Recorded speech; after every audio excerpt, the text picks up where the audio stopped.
College football primetime presented by Geico. You think these folks are hungry for a college football game? They've had to wait more than 9 months to have a home game at Davis Wade, and we got a good one. The number 12 Sun Devils of Arizona State on the road to take on the SEC's Mississippi State Bulldogs. And hi, everybody. Dave Fleming, Brock Osweiler, Stormy Bonatoni is with us as well. It is rocking in here. Trust us. And it's so cool. Mississippi State did not have a good year last year. Arizona State really did. Big 12 champs, college football playoff, all this returning talent. And yet, I know the Bulldogs only won 2 games last year. I think based on this, it's going to be a real test. Absolutely. And the Bulldogs are a much different team than a year ago.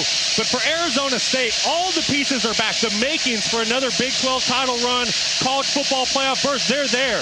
But now the Sun Devils have to find a way to put it together. They returned 16 starters, which is tied for the most in the country. So the production's there, the experience is there. But today, in SEC territory, they're going to have a tall task. The Sun Devils also have just big-time star power. The quarterback's excellent. The wide receiver, Brock, Jordan Tyson might be the most productive, most talented wideout in the country. Well, there's a reason why Mel Kiper has him at number 1 on his big board for the upcoming draft. If you've yet to watch him play football, you are in for a treat tonight. He missed the Big 12 title game a year ago and the college football playoff berth with the Peach Bowl because he broke his collarbone in the last game of the season. But he's special. Offensive coordinator Marcus Arroyo moves him all over the field, slot, outside, stacks, and bunches so that he can have his production.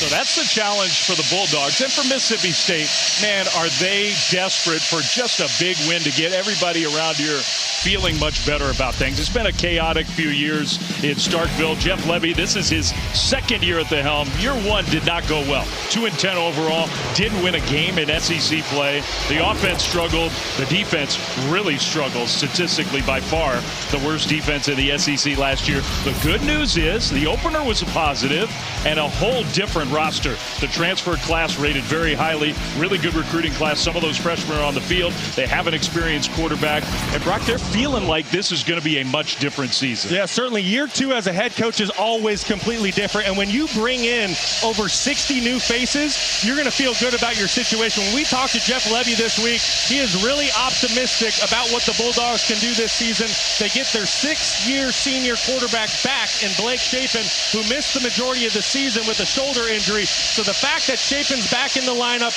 has a ton of experience, a lot of new faces, the Bulldogs are very optimistic, but he needs that one big program-building win, which he hopes to get tonight. They are overdue for that, that's for sure. The atmosphere is great. Arizona State on the road to take on Mississippi State. We've got kickoff coming up next.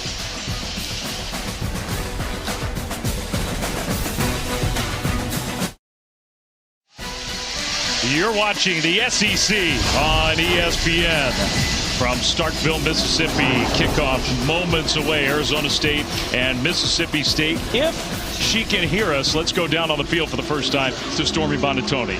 Dave, I got to tell you, this crowd has a fever, and the only prescription is more cowbell. Okay, I had to do it. But this place has been juiced since the moment stores opened 2 hours ago. One of the more hostile environments in all of college football. And ASU head coach Kenny Dillingham expected this. It's why at practice throughout the entire week, he's had cowbells pumped in with the crowd noise on all of their speakers, as well as his support staff walking around every walkthrough and every team period with hand-drawn cowbells. One GA specifically was tasked with ringing it right in the starting center's ears. And while Dillingham knows you cannot simulate this, he did want it on the record. Not quite the cowbells he thought they ordered when they showed up at the facility. He said, "What are these dinky things? I thought we had legit cowbells." Somewhere Christopher walking and smiling. Stormy, I don't know if anything can prepare you for this atmosphere here in Davis Wade Stadium right now. It is electric. This is why places like this are the best. 2-10 last year, 0-8 in conference play. It's a new season, and they are filled with optimism as the kickoff is going to go to the Bulldogs. And right near the goal line into the end zone for a touchback.